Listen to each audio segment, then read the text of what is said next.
मैंने लाइफ में बहुत सारी बुक्स पढ़ी हैं, लेकिन इसकी जैसी बुक आज तक नहीं पढ़ी। और इसकी कुछ बातें इतनी ज्यादा पावरफुल है कि इसे यूएस के प्रिजन में बैन तक किया गया है।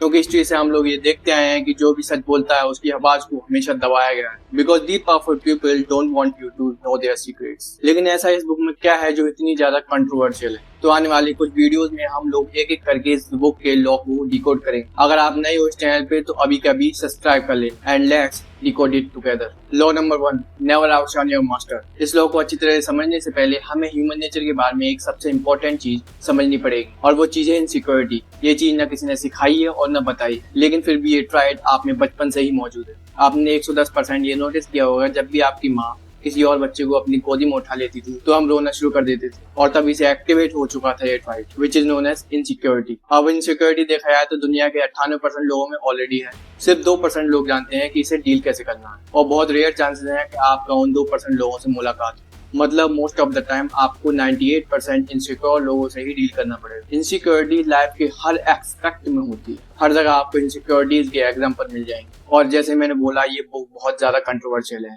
क्योंकि इस बुक में ऐसी चीजें बताई गई हैं जो इंसान को मैनिपुलेट कर सकती हैं, और इसका पहला लॉ इसी का फायदा उठाता है। किसी और इंसान की सिक्योरिटी को अपनी पावर बना लो। कभी भी उस इंसान की इनसिक्योरिटी को क्रॉस मत करो, क्योंकि एट द एंड आप ही ट्रबल में आ जाओगे। एग्जाम्पल से समझो, स्कूल में अगर कोई टीचर पढ़ाते वक्त कोई गलती कर दे और कोई बच्चा सबके सामने उसे करेक्ट कर दे, तो टीचर को ये चीज बिल्कुल भी पसंद नहीं आती। उस वक्त आप नोटिस करोगे कि उस टीचर का बिहेवियर उस स्टूडेंट के प्रति बहुत ज्यादा चेंज हो जाता है। ये चीज जॉब्स में भी होती है। अगर आप अपने बॉस के सामने ज्यादा शाना बनो तो वो आपको अपनी औकात याद दिलाते। और सिर्फ प्रोफेशनल एरिया नहीं, पर्सनल लाइफ में भी ऐसा होता है। फैमिली में ही देखो, अगर आप किसी बड़े को कुछ सिखाने जाओ तो वो एक ही लाइन बोलता है, मैंने तुझसे ज्यादा दुनिया देखी है, मुझे मत सिखा। चाहे आपका पॉइंट सही हो, लेकिन फिर भी आपको नीचा ही दिखाया जाएगा। इसी वजह से प्रोफेशनल एनवायरनमेंट और स्कूल में वही लोग आगे बढ़ते हैं जो बटरिंग करना जानते हैं। मैं ये नहीं कह रहा कि आप सबका चमचा बनो, लेकिन ये कॉन्शियसली आपको बेनिफिट के लिए ये चीज करनी ही पड़ेगी। क्योंकि अगर आपको इस कॉन्क्रीट वर्ल्ड में सर्वाइव करना है तो आपको अनस्पोकन रूल्स फॉलो करने ही पड़ेंगे। तो नेवर आउटशाइन योर मास्टर का मतलब है मास्टर कोई भी हो सकता है, आपका बॉस, टीचर, बड़ा भाई, जो भी आपसे ऊपर है। और हमेशा एक चीज याद रखना,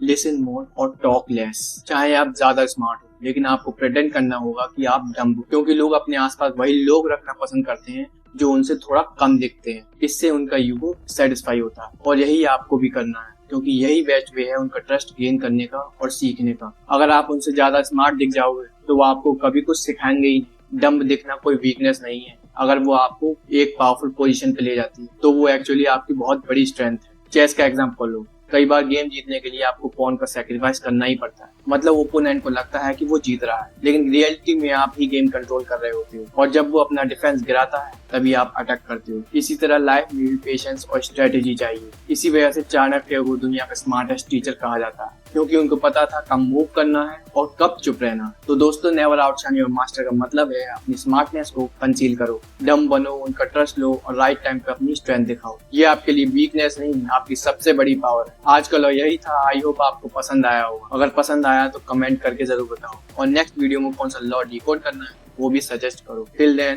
कीप इंस्पायरिंग।